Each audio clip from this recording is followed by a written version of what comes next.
د لوی او بخښونکي څښتن تعالی په سپېڅلي نامه د ژوندون ټلویزیون د 6 بجو خبري ټولګې ته ښه راغلاست. نن یکشنبه د روان لمریز کال د غبرګول یا جوزا تمه او د 2022 کال د مې 29 نیټه ده. په پیل کې هم تر ټولو مهم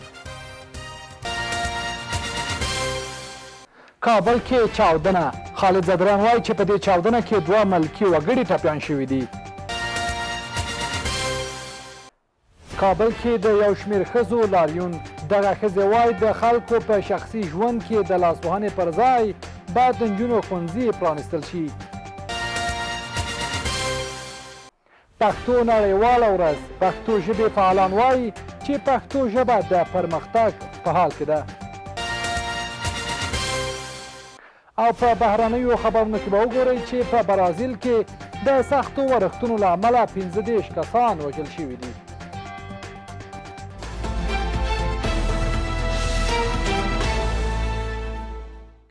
بیا هم ښه راغلاست. اوس هم بشپړ خبرونه. زه حکمت الله هوتک یم.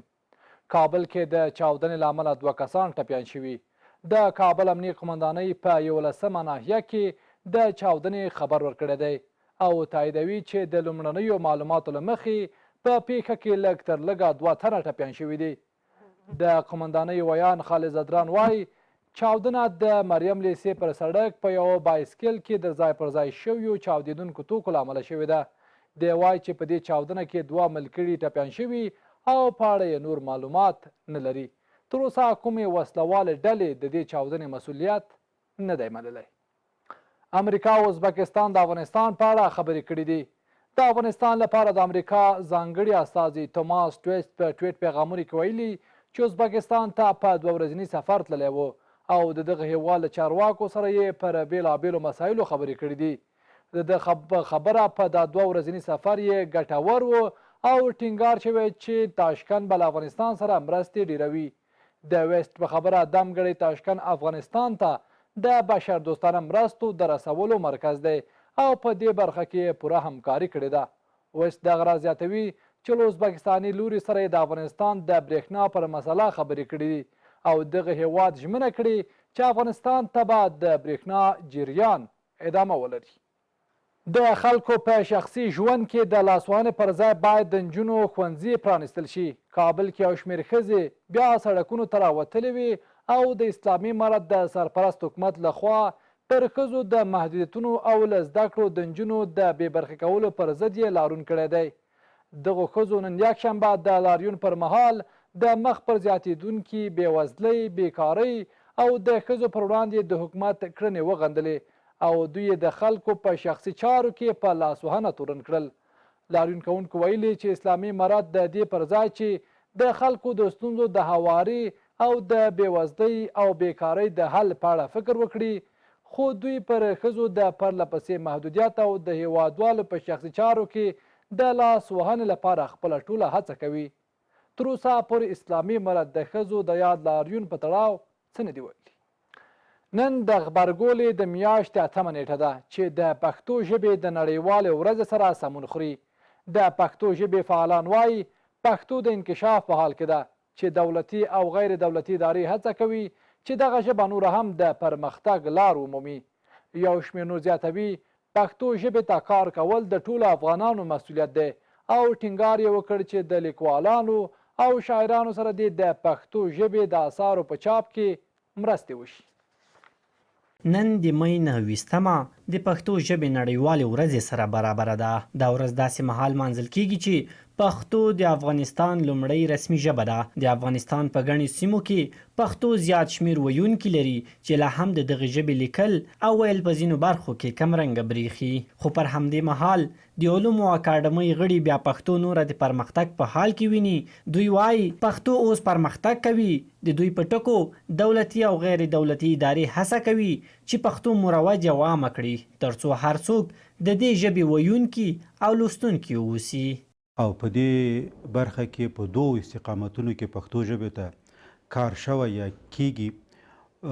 یو په دولتي کچه باندې د دولتي ارګانونو لخوا پښتو ژبې ته خدمات وړاندې کیږي او بل د نادولتي ادارو اشخاصو لخوا پښتو ژبې ته کار کیږي.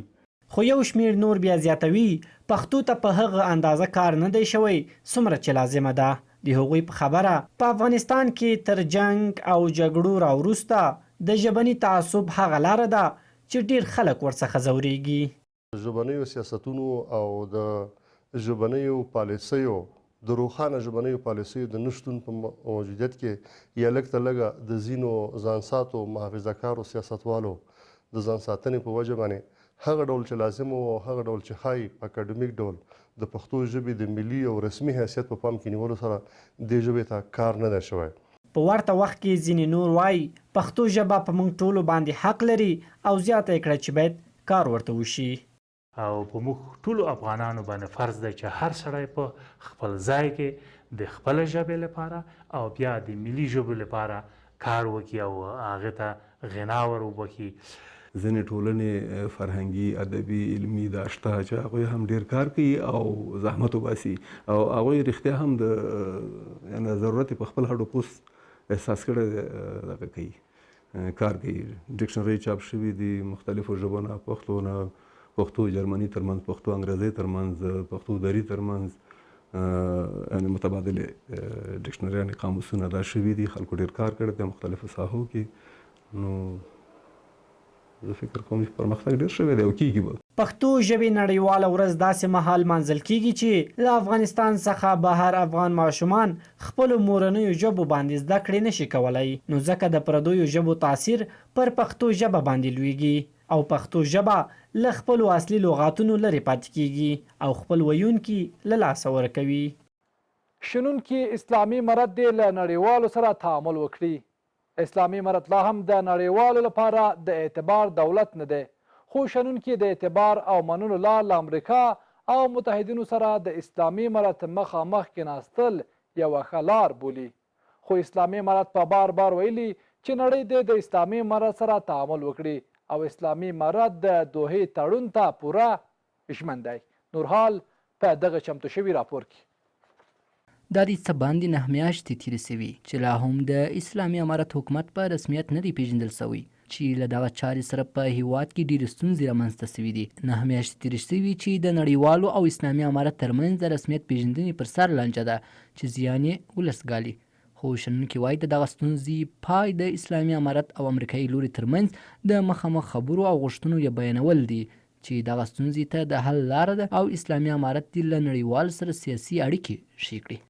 ډیره مهمه لار چې زما د دې په ذهن کې راځي هغه لار دا ده چې موږ الحمدلله چې هغه لار اوس دوام لري. هغه مثلا هغه حل لاره دا ده چې موږ خارجان مخامخ د خپلې غوښتنې سره تبادله کړو. مثال په توګه لکه تیر کې چې دغه کمې خبرې د قطر کې طالبانو امریکایانو سره وکړلې، مثلا دغه غوښتنې چې د امارت اسلامي غړو او د هغو سره د هغه خلکو سره یعنې امریکایانو سره در سره شولې، دا یو وازنی پرمختګ چې راوړي دی هیواد ته چې بهبود د خلکو د لپاره راوړي د دوی د لپاره راوړي، هغه لامل دا و چې دوی د خپلې غوښتنې مخامخ سره چیش کړلې سره تبادله یې کړلې، یو بل ته یې کنت سره ورکوي.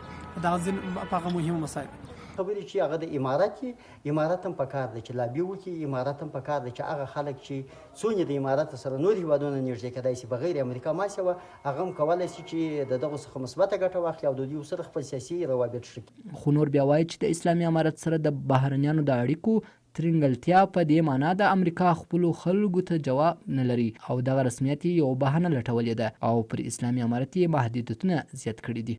ځکه امریکا خپل هیوادوالو ته ځواب نه لري. آیا چې دومره جګړه 2.3 ټریلیون ډالر په یو هیواد کې مصارف او په زرګونه کسان یا خپل سرتیري لاس ورکول دی په یو هیواد کې په څه هدف دپاره، نو دغه هدف چې دی خپل هیوادوالو ته ځواب نه لري، خپل ولس ته ځواب نه لري، په دې خاطر باندې افغانستان اسلامي امارت په رسمیت نه پیژني او په ډول ډول خنډونه اسلامي امارت ته او ځینې داسې ناممکنه شرایط اسلامي امارت ته وړاندې کوي تر څو د دوی د رسمیت پیژندلو په لړۍ کې ځنډ رامنځته. مشکلات موجود دي، نړیوالو موږ ته په شکل د اشکالو باندې جوړې کړي دي او موږ افغانانو څخه هم دغه اخلي، انتقام اخلي او سزا راکوي. دا ټول شان نړیواله ټولنه خصوصا په سر کې امریکا دا زموږ سره کوي. زموږ د افغانانو د مظلومیت څخه دغه نور هیوادونه ناوړه استفاده کوي. نو په دغه باندې د رسمیت چې ځنډېږي هم همدغه دی. موږ د دوی په حرکتو باندې پوهېږو، نړیوالې ټولنې د دوی په عقدو باندې پوهېږو، او د یو بېپرې په توګه چې موږ دغه بحث وکړو، په حقیقت کې نړیواله ټولنه زموږ په حق کې ظلم کوي او جفا کوي او بعضې څه. خو اسلامي امارات په بار بار ویلي چې نړۍ د اسلامي امارت سره تعامل وکړي او اسلامي امارت د دوحې تړون ته پوره ژمن دی. خو نړیوال بشري سازمانونه لا هم د اسلامي امارت دغه خبره نه مني او وایي چې په دغه هیواد کې د اسلامي امارت له لوري بشري حقوق نقض سوي دي. د زابل ولایت یو شمېر اوسیدونکي وایي چې په سیمه کې یو شمېر کوڅه ډب سپي لیونې شوي دي چې له ویرې خپل ماشومان ښوونځیو او مدرسو ته نشي لیږلی. یاد کسان له مسؤلین غواړي چې په دغه برخه کې اقدام وکړي تر څو د دوی ماشومان له روغتیایي ستونزو پامان شي. خو د زابل روغتیایي مسؤلین ډاډ ورکوي چې یوه څو کسیزه کمیټه یې جوړه کړې تر څو د دغې ستونزې مخه ونیسي. د زابل ولایت د مرکز کلات ښار یو شمېر اوسیدونکي په ځانګړي ډول کروندګر وایي چې په سیمه کې لیوني سپي پیدا شوي دي چې یو شمېر کسان یې داړلي هم دي. په خبره یې چې ورځني کارونه یې له خنډ او ځنډ سره مخ شوي دي. دوی له مسؤلینو غواړي چې په دې برخه کې جدي کړنه ترسره کړي تر څو خپلې ورځنۍ چارې مخته یوسي. د کور راوتی کوچنی به د کور نشي راوتی، ماجې ته تلای نه شو، لیوني سپي په تکلیف د خپل باغ ته ولاړ راوتی شي. سپي ډېر دي، ډېر ځینې په تکلیف یو. ما د بزګر یم، په دغه رسالې په پای کې د دغه باغ بزګر یم. زه د خپل باغ ته د ځانونو سپو د لاسه زه ما نه کوچنی راتلی شي نه زه راتلی شم. ناجوړه سړی یم، ذاته پر دغه ځای باندې دا لیوني سپي دي، دغه یې دلته پراته دي. کوچنیان مې مکتب ته نشي راتلی، کوچنیان مې ما ته ډوډۍ دا باغ ته نشي راوړی. د دې ولایت د ولایتي روغتون امیر وایي چې د ولسوالیو او یو شمېر هغو سیمو څخه چې د لیونیو سپیو د داړلو ثبت شوي واقعیت لري مرکز کلات ته نږدې پرتې دي. نوموړي له عامې روغتیا وزارت څخه وغوښتل تر څو دوی ته واکسین ورسوي تر څو په دې برخه کې ستونزې حل شي.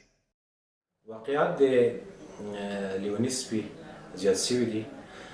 د ولسوالیو میزان ولسوالۍ او شاجوی ولسوالۍ دوه واقعې راغلي دي موږ ته، او له مرکز نه چې درې ساحې دي، سیجان ساحه ده، هواشناسي ده او باوړۍ دي چې باوړۍ کې حیوانات داړلي دي چې هغه بیا لیون شوي دي، او په هواشناسي او سیجان کې انسانان داړلي دي. د قلات ښاروالي ریاست مسؤلین وایي چې د دې لپاره یې کمیټه جوړه کړې چې ډېرې ژر به لاس په کار شي. دوی زیاتوي چې قصابانو ته یې هم په دې برخه کې لازمې لارښوونې کړې دي. د معلوماتو په اساس باندې چې ځینې ښاروالۍ ته رسېدلي یا هم نورو اداراتو ته چې په قلات ښار کې لیوني سپي پیدا شوي دي، نو سم له لاسه د طرزالعمل سره سم هغه کمیټه چې مخکې هم فعالیت کوي ګډه ناسته وکړله چې په هماغه کمیټه کې پرېکړه وسه تر څو پورې چې مسلکي کسان په دې برخه کې وګمارل شي، هغه مواد چې د دوی د له منځه وړلو لپاره کار کوي هغه باندې کار وشي، او تر څو په کم وخت کې هغه سپي چې په کومو سیمو کې پیدا شوي دي په هماغه وخت کې له منځه یوسي.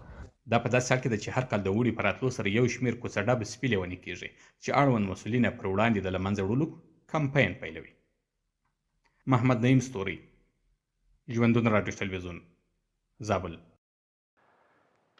یو شمېر افغان کډوال له ایران څخه په زور ایستل شوي دي. د کډوالو او ستنېدونکو چارو وزارت وایي تازه له ایران څخه 854 افغان کډوال په زور او داوطلب ډول هیواد ته ستانه شوي دي. یاد وزارت ویلي چې دغه افغان کډوال تېره ورځ په نیمروز کې له ایران سره پر پوله هیواد ته ستانه شوي دي. د بیان له مخې له دغو افغان کډوالو 512 یې په زور ایستل شوي او 342 یې په داوطلب ډول هیواد ته راغلي دي. د یاد وزارت د معلوماتو په اساس تېره ورځ 240 افغان کډوال له پاکستان څخه هم هیواد ته ستانه شوي دي چې په پاکستان کې د اوسېدو قانوني اسناد یې نه درلودل. سرچینه زیاتوي چې هیواد ته له راستنه شویو افغان کډوالو سره د ملګرو ملتونو د IOM ادارې لخوا مرسته هم شوې ده. په میدان وردګو کې د موادو مخدرو یوه کارخونه کشف شوې. د میدان وردګ ولایت ځایي چارواکي وایي چې په سید آباد ولسوالۍ کې د نشهیي توکو یوه کارخونه کشف کړې او په تړاو یې 4 کسان نیولي دي.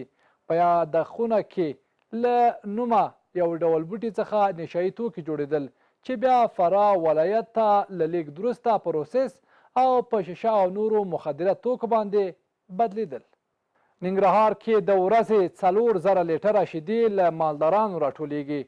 ننګرهار کې د ختیځ لبنیاتو په نامه یوه اتحادیه د ورځې 4,000 لیټره شیدې د مالدارانو راټولوي او د پروسس وروسته یې بازار ته وړاندې کوي چې له دې سره سلګونه کسانو ته د کار زمینه برابره شوې ده.